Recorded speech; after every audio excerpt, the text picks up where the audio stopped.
Selamat pagi para sahabat Dhamma dimanapun Anda berada. Semoga senantiasa selalu diberkahi kesehatan, kebahagiaan, dan kesejahteraan. Selamat datang di Widiko Channel Namo Buddhaya. Kembali lagi bersama saya, Biku Widiko, pada kesempatan pagi yang bahagia, pagi yang cerah, pagi yang penuh berkah ini. Kembali saya akan menyampaikan cerita-cerita inspiratif atau kisah-kisah Dhamma inspiratif yang dikutip dari cerita Dhammapada Atthakatha. Nah, pada kesempatan yang berbahagia ini, saya akan menyampaikan kisah tentang Wisaka, seorang hartawan yang merupakan penyokong pada kehidupan Buddha dan kehidupan para bhikkhu sangga di waktu itu. Dan Wisaka ini adalah orang yang memiliki peranan penting di mana di dalam kisah-kisah ataupun di dalam sutta maupun winaya banyak diceritakan tentang sosok Wisaka yang memiliki budi luhur yang merupakan penyokong sangga pada waktu kehidupan Buddha Gautama. Oleh karenanya, ya, mari para sahabat Dhamma dengarkan dan tonton video ini sampai tuntas. Saksikan dan tonton video ini sampai selesai sehingga nanti para sahabat Dhamma akan menemukan nilai-nilai moral atau poin penting apa yang diajarkan melalui kisah yang diceritakan oleh Buddha mengenai kisah Wisaka ini.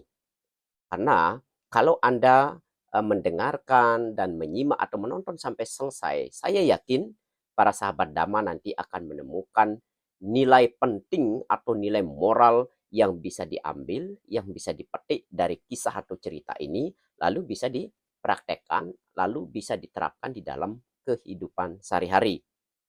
Karena banyak hal-hal penting yang disampaikan melalui kisah atau cerita ini yang bisa para sahabat Dhamma nanti praktekkan atau terapkan di dalam kehidupan sehari-hari. Nah, kisah tentang Wisaka ini terdapat di dalam syair Dhammapada, yaitu syair 53. Ya, cerita tentang Dhammapada Atthakatha ini terdapat di dalam syair 53. Baiklah para sahabat Dhamma, mari silakan dengar dan saksikan serta tonton videonya sampai selesai. Nah, seorang hartawan dari Badia, ya, bernama Danancara, dari istrinya Sumana Dewi, mempunyai putri yang dinamai Wisaka. Nah, diberi nama Wisaka. Wisaka juga merupakan cucu dari Mendaka atau Mendaka, salah seorang dari 5 artawan yang ada di wilayah kerajaan Raja Bimbisara. Ketika Wisaka berusia 17 tahun, Sang Buddha berkunjung ke rumah Badia. Ya, Badia ini bapaknya dari Wisaka. Ya, Wisaka. Nah, pada satu kesempatan, hartawan Mendaka mengajak Wisaka dan 500 pegawainya untuk memberikan penghormatan kepada Sang Buddha. Setelah mendengarkan khotbah Sang Buddha, Wisaka, kakeknya, dan semua 500 pengawalnya, ya, 500 pengawalnya mencapai tingkat kesucian Sotapati. Ini sekali lagi saya katakan, para sahabat Dhamma, orang yang memiliki kebajikan yang luar biasa atau seseorang yang memiliki karma baik yang terlahir pada zaman Buddha masih ada dan bisa mendengarkan Dhamma secara langsung dari Sang Buddha, pada umumnya mereka akan mencapai tingkat kesucian, paling tidak kesucian pertama, yaitu Sotapati. Seperti yang diraih oleh Wisaka bersama kakeknya, bahkan bersama 500 pengawalnya, mencapai tingkat kesucian Sotapati setelah Buddha menyampaikan khotbah damanya. Nah, ketika Wisaka dewasa, dia menikah dengan Punakwadana, putra dari Migara. Dia juga seorang hartawan dari Sawati. Maksudnya orang memiliki kedudukan ataupun orang kaya, ya. Hartawan itu adalah orang memiliki kedudukan secara sosial atau memiliki kekayaan secara materi. Nah, suatu hari ketika Migara, ya, sedang makan siang, seorang biku berhenti untuk berpindah patah di rumah tersebut. Migara ini mertuanya Wisaka, ya. Tetapi Migara menolak biku tersebut. Wisaka melihat hal tersebut, kemudian berkata kepada biku tersebut, "Maafkan saya, teruslah berjalan, Bante.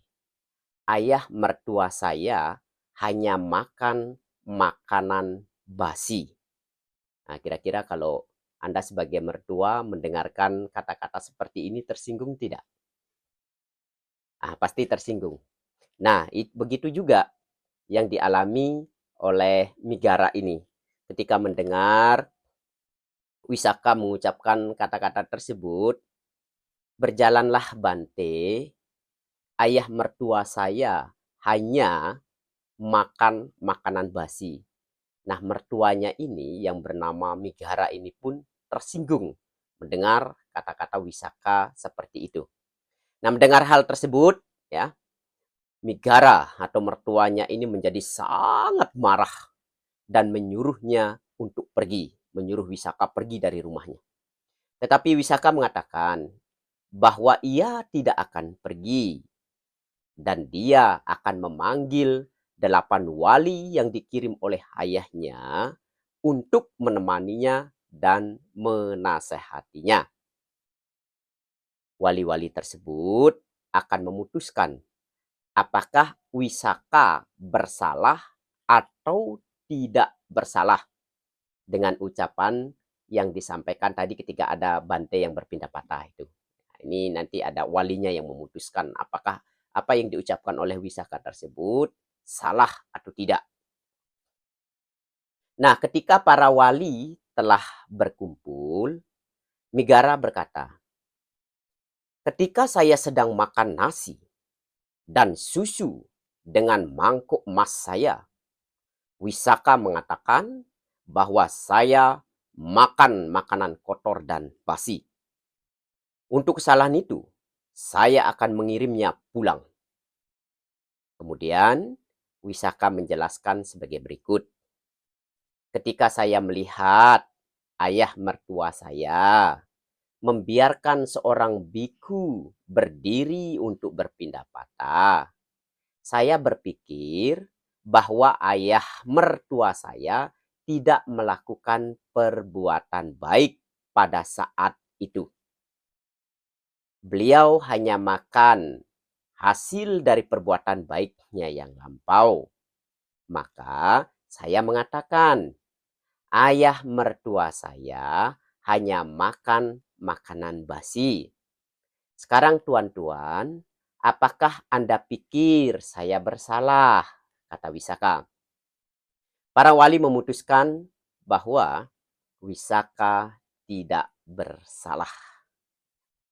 Wisaka kemudian mengatakan bahwa dia salah seorang pengikut Buddha yang taat dan berkeyakinan kuat dan tidak dapat tinggal dan diam ketika para biku datang. Garis bawahi, ya. Saya ulangi sekali lagi.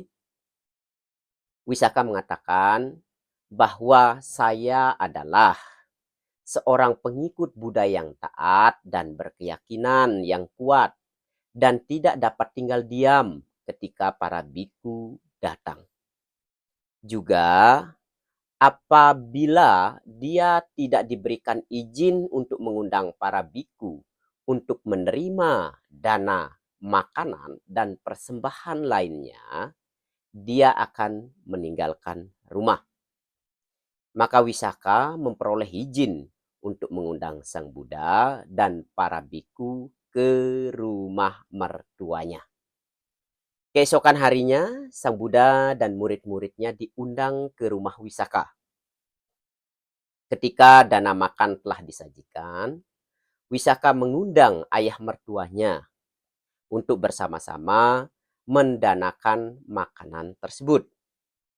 Tetapi ayah mertuanya tidak mau datang. Ya, ini mungkin karena masih kesal, ya, karena masih merasa sakit hati terhadap menantunya ini, terhadap omongan Wisaka yang mengatakan dia makan nasi basi. Ya.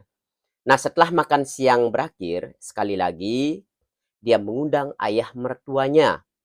Kali ini dengan pesan agar ayah mertuanya datang untuk ikut mendengarkan khotbah yang akan segera disampaikan oleh Sang Buddha.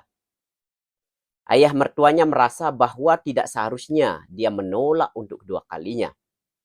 Tetapi gurunya Pertapa Niganta tidak mengizinkan dia pergi. Nah, ini ternyata Migara ini, mertua dari Wisaka ini, merupakan penganut dari sekte lain. Gurunya bernama Niganta, Pertapa dari sekte lain. Kemudian ya, mereka memutuskan untuk mendengarkan dari balik tirai. Walaupun si Migara ini tidak datang secara langsung di hadapan Sang Buddha, tetapi Migara mertua dari Wisaka ini mendengarkannya dari balik tirai, dari sebelah, dari rumah tembok sebelahnya, tapi dari balik tirai. Nah, setelah mendengarkan khotbah Sang Buddha, Migara mencapai tingkat kesucian Sotapati. Tuh. Yang tadinya tidak mau, tetapi ketika dengan dia ada niat atau tekad untuk mendengarkan khotbah, walaupun dari sebelah, ya, balik tirai, Migara bisa mencapai tingkat kesucian Sotapati. Dia sangat berterima kasih kepada Sang Buddha dan juga menantunya. Nah, sebagai bentuk rasa terima kasihnya, ia menyatakan bahwa mulai sekarang Wisaka akan menjadi ibunya. Dan Wisaka kemudian dikenal sebagai Migara Mata. Nah, mungkin ini ibu bapak atau para sahabat Dhamma mungkin bertanya, mengapa kok mertuanya memanggil menantunya sebagai ibunya? Nah, ini mungkin menjadi satu pertanyaan bagi para sahabat Dhamma. Begini ya, kalau di dalam tradisi Buddhism, mereka yang mencapai tingkat arus kesucian, di mana orang yang pertama mencapai tingkat arus kesucian, walaupun umurnya secara umur dia masih muda, atau kesuciannya lebih tinggi dari orang yang belakangan ini yang mencapai tingkat kesucian, walaupun dia adalah orang tuanya sendiri, ya, umumnya kalau di dalam tradisi Buddhis, mereka yang mengetahui ini, maka mereka akan memanggil orang yang lebih, terutama mereka yang lebih utama mencapai tingkat kesucian, kemudian kesuciannya juga, tingkat kesuciannya lebih tinggi dari orang tersebut, umumnya mereka akan memanggil ibu ataupun bapak kalau laki-laki, kalau wanita dia akan memanggil ibu walaupun umurnya masih muda.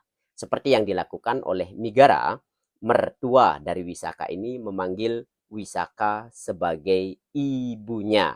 Juga banyak di kisah-kisah yang lain, ya.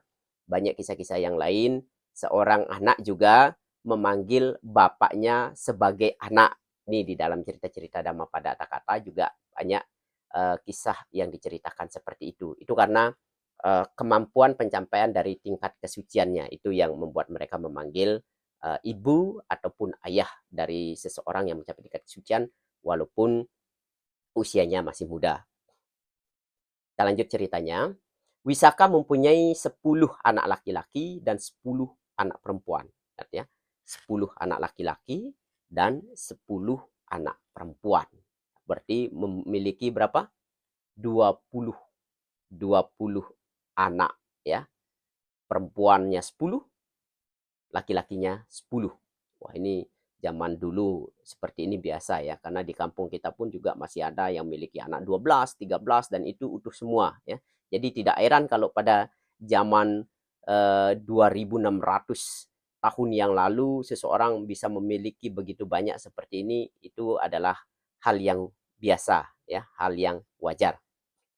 Wisaka memiliki sebuah perhiasan yang dihiasi dengan permata-permata yang mahal harganya. Pemberian ayahnya pada hari pernikahannya. Suatu hari, Wisaka pergi ke wihara Jetawana bersama para pengikutnya. Saat tiba di wihara, ia merasa bahwa perhiasannya itu sangat berat. Maka ia pun melepaskan perhiasannya dan membungkusnya dengan selendang. Melepaskan perhiasannya dan membungkusnya dengan selendang, dengan kain. Ya.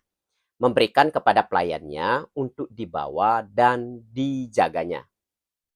Ternyata pelayan tersebut lupa ketika mereka meninggalkan wihara.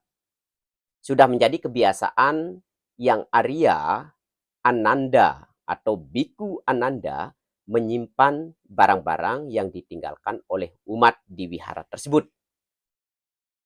Wisaka mengirim kembali pelayannya ke wihara Jetawana. Pergi dan lihatlah perhiasan atau permata itu. Tetapi jika yang Arya Ananda telah menemukan dan menyimpannya di suatu tempat, jangan bawa pulang kembali. Saya mendanakan perhiasan permata itu kepada yang Arya Ananda. Tetapi yang Arya Ananda tidak menerima dana tersebut. Ya, beliau menolak dana yang berupa emas dan perhiasan permata yang diberikan oleh Wisaka tersebut. Maka Wisaka memutuskan untuk menjual perhiasan tersebut dan kemudian akan mendanakan hasil penjualannya. Tetapi tidak seorang pun yang mampu membeli perhiasan tersebut karena saking mahalnya, ya saking berharganya, saking banyaknya, tidak ada yang mampu membeli perhiasan dan permata yang dimiliki oleh Wisaka. Akhirnya Wisaka membelinya sendiri seharga 9 kor dan 1 laks. Saya nggak tahu hitungannya ini seperti apa ya. Pokoknya kalau kita ngomong secara kasarnya mahal lah ya. Karena nggak ada yang mampu membelinya, akhirnya Wisaka membelinya sendiri ya, membelinya sendiri. Kemudian dengan uang tersebut ia membangun sebuah wihara di bagian timur kota. Wihara ini dikenal dengan nama Pubarama. Wihara Pubarama. Nah, setelah upacara pelimpahan jasa, ia mengundang seluruh keluarganya dan mengatakan kepada mereka bahwa semua keinginannya telah terpenuhi dan ia tidak lagi mempunyai keinginan. Kemudian sambil melantunkan 5 syair kegembiraan, ia berputar mengelilingi wihara. Beberapa biku mendengarnya. Mereka berpikir bahwa kelakuan Wisaka sangat berlebihan. Maka mereka melaporkan kepada Sang Buddha bahwa Wisaka tidak seperti umumnya, tidak seperti biasanya, memiliki kelakuan agak lain, ya, berkeliling wihara sambil bernyanyi. Para biku, ya, para biku bertanya kepada Sang Buddha, ya, ketika mereka melaporkan kejadian tersebut kepada Sang Buddha, mereka bertanya, apakah itu berarti Wisaka kehilangan akal sehatnya? Para biku berpikir Wisaka ini sudah kehilangan akal sehatnya. Kalau bahasa yang sering kita dengar itu mungkin dikirain gila atau stres. Karena Wisaka ini saking gembiranya, sudah tidak memiliki keinginan lagi, apa yang diharapkan itu sudah terpenuhi semua. Saking senang, saking gembiranya ia kelilingi wiharanya ya, yang dia bangun yang untuk dipersembahkan atau didanakan kepada sangga pada waktu itu. Kemudian dia sambil mengelilingi wihara sambil bernyanyi, saking kegembiraan. Dan para biku berpikir, wah ini Wisaka kayaknya udah lain ini. Seperti orang yang sudah tidak memiliki akal lagi, dalam artian dianggap gila. Lalu Sang Buddha menjawab, hari ini Wisaka telah memenuhi semua keinginan di masa lampaunya maupun saat ini dan atas usahanya sendiri. Ia merasa gembira dan puas. Wisaka sedang melantunkan beberapa syair kegembiraan. Yang pasti, ia tidak kehilangan akal sehatnya. Wisaka pada kehidupan lampau selalu menjadi seorang pendana yang murah hati dan berkecenderungan kuat melakukan perbuatan-perbuatan baik dan telah melakukan hal-hal baik juga pada kehidupan lampaunya, seperti seorang ahli bunga menyusun banyak rangkaian bunga dari setumpuk bunga. Kemudian Sang Buddha membabarkan syair 53 yang bunyinya seperti berikut ini. Seperti dari setumpuk bunga dapat dibuat banyak karangan bunga, demikian pula hendaknya banyak kebajikan dapat dilakukan oleh manusia di dunia ini. Para sahabat Dhamma dimanapun Anda berada, poin penting atau nilai moral yang diajarkan melalui kisah tentang Wisaka ini yang terdapat di dalam cerita Dhammapada Atthakatha Syair 53 ini mengajarkan kepada kita bahwasannya hendaknya kita sebagai manusia harus senantiasa selalu melakukan kebajikan atau perbuatan baik. Seperti yang dilakukan oleh Wisaka ini, tidak hanya dalam kehidupan Buddha Gotama pada saat itu ia melakukan kebajikan, banyak berderma, banyak berdana, membangun wihara, kemudian dipersembahkan kepada sangha. Tetapi kehidupan-kehidupan lampaunya, kehidupan-kehidupan sebelumnya, Wisaka itu selalu melakukan kebajikan, banyak sekali berbuat baik melalui derma, berbagi atau berdana kepada sangha pada kehidupan-kehidupan sebelumnya. Dan banyak sekali membantu orang-orang yang membutuhkannya. Nah, di sini kita diajarkan untuk senantiasa selalu berbuat baik. Jangan pernah tidak melakukan perbuatan baik. Apalagi secara fisik kita masih memiliki kesehatan. Apalagi kalau para sahabat Dhamma secara materi berkecukupan. Hendaklah para sahabat Dhamma berbagi, berdana, berderma, dan peduli kepada orang lain melalui materi atau kumpulan kekayaan yang Anda miliki tersebut untuk berbagi kasih kepada mereka yang membutuhkannya. Apalagi kalau Anda memiliki keyakinan kepada Buddha, Dhamma, dan Sangha, maka hendaklah sepantasnya Anda senantiasa selalu berbuat baik kepada Sangha dan ajaran Buddha. Karena hanya melalui perbuatan-perbuatan kebajikan ini, hanya melalui perbuatan-perbuatan baik yang kita lakukan, itulah yang nantinya menjadi sumber kekuatan kita, yang menjadi sumber pelindung kita di masa-masa yang akan datang, di dalam kehidupan-kehidupan berikutnya.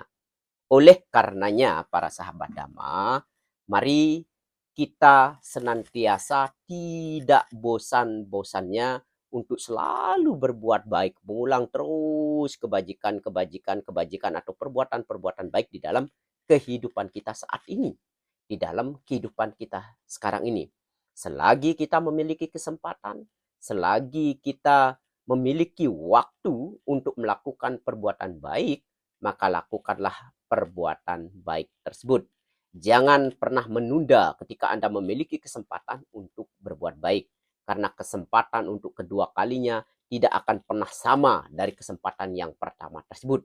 Oleh karenanya, mari kita senantiasa terus mengulang, dan terus melakukan perbuatan-perbuatan baik di dalam kehidupan saat ini, di dalam kehidupan sekarang ini, karena hanya dengan perbuatan baik, hanya dengan memupuk kebajikan di dalam kehidupan ini yang akan menjadi sumber kekuatan dan menjadi sumber pelindung kita, baik di dalam kehidupan ini ataupun di kehidupan berikutnya. Bahkan Dengan sumber kekuatan kebajikan inilah yang akan menuntun kita untuk menuju pembebasan. Oleh karenanya, lakukanlah kebajikan, terus lakukan kebajikan yang akan senantiasa menuntun kita untuk menuju pembebasan. Demikian yang dapat saya sampaikan. Semoga cerita dari Wisaka yang terdapat di dalam Syair Dhammapada Atakata 53 ini memberikan inspirasi atau inspiratif bagi para sahabat Dhamma, dan semoga para sahabat Dhamma senantiasa memiliki keyakinan kepada Buddha, Dhamma, dan Sangha. Semoga semua makhluk hidup berbahagia. Sabe sata bawantu sugitata. Namo Buddhaya.